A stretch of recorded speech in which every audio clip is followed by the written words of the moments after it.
साथियों नमस्कार। इन दिनों आने वाले केंद्रीय बजट की चर्चा बहुत जोरों पर है।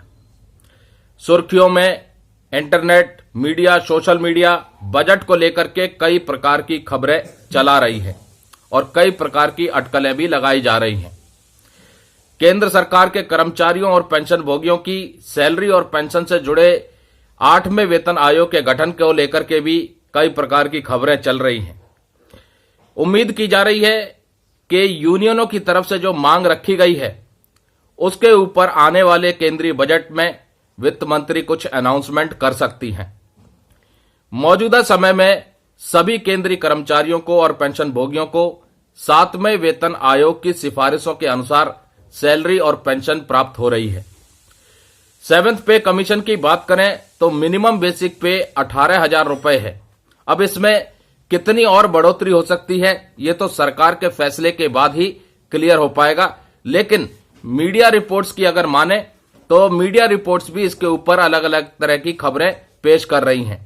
कहीं पर बताया जा रहा है कि फिटमेंट फैक्टर 2.86 लगाने के बाद 51,000 रुपए के करीब मिनिमम बेसिक पे पहुंच जाएगी।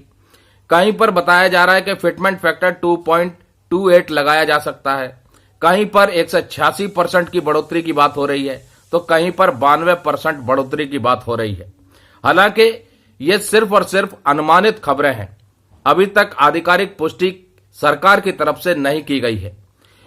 और जिस प्रकार से उम्मीद की जा रही है कि आने वाला केंद्रीय बजट केंद्रीय कर्मचारियों और पेंशन भोगियों के लिए बड़ी सौगातों से भरा हो सकता है।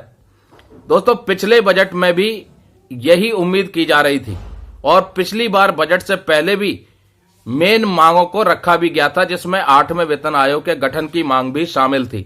लेकिन पिछली बार के बजट ने निराशा हाथ दे दी और केंद्र सरकार की तरफ से वित्त मंत्री ने जब बजट पेश किया उसमें 8वें वेतन आयोग के संबंध में कोई भी सूचना नहीं थी, कोई भी अनाउंसमेंट नहीं थी।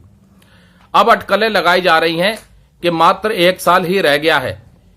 31 दिसंबर 2025 को 7वें वेतन आयोग की मियाद पूरी हो जाएगी और 1 जनवरी 2026 से सभी केंद्रीय कर्मचारियों और पेंशन भोगियों की सैलरी और पेंशन का रिवीजन होना है और उसके लिए ऑलरेडी 8वें वेतन आयोग में देरी हो चुकी है। जहां 7th पे कमीशन लगभग 2 साल पहले गठित कर दिया गया था 28 फरवरी 2014 को, उसके मुकाबले में 10 साल फरवरी 2024 में पूरे हो चुके हैं और अभी तक 8वें वेतन आयोग का गठन नहीं हुआ है।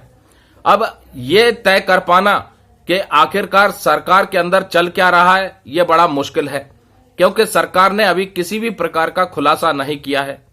मीडिया रिपोर्ट्स कई प्रकार की खबरें बता रही हैं। कई बार तो ऐसी खबरें आ जाती हैं कि इस बार के बजट में केंद्र सरकार 8वें वेतन आयोग के संबंध में कुछ अनाउंसमेंट कर सकती है और कई बार ऐसी खबरें भी आ जाती हैं कि हो सकता है सरकार 8वें वेतन आयोग के बदले नए मैकेनिज्म के तहत केंद्रीय कर्मियों और पेंशन भोगियों की सैलरी और पेंशन का रिवीजन कर सकती है।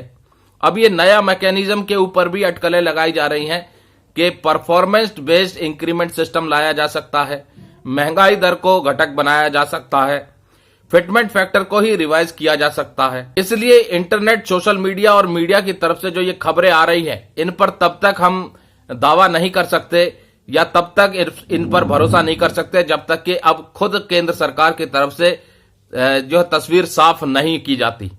उम्मीद है कि आने वाला बजट केंद्रीय कर्मचारियों और पेंशन भोगियों के लिए अच्छा निकले। जो उम्मीद की जा रही है 8वें वेतन आयोग के गठन की, उसको लेकर के वित्त मंत्री जी कुछ अनाउंसमेंट कर दें। देश भर के कर्मचारियों और पेंशन भोगियों की सैलरी और पेंशन रिवीजन के लिए किसी न किसी एक्सपर्ट कमेटी का गठन तो किया जाएगा, ऐसी उम्मीद की जा रही है। अब भले ही वो 8वां वेतन आयोग हो या फिर किसी और मैकेनिज्म का इंतजार करना पड़े, लेकिन अब देखना यह है कि आने वाले समय में केंद्रीय कर्मचारियों की और पेंशन भोगियों की सैलरी और पेंशन का रिवीजन किस फॉर्मूले के तहत होता है, कौन सा फिटमेंट फैक्टर अप्लाई होता है या फिर कुछ नया निकल के आने वाला है। तब तक के लिए दोस्तों केवल और केवल अनुमानित खबरें ही आप और हम पढ़ सकते हैं और सुन सकते हैं। नमस्कार, जय हिंद, जय भारत दोस्तों।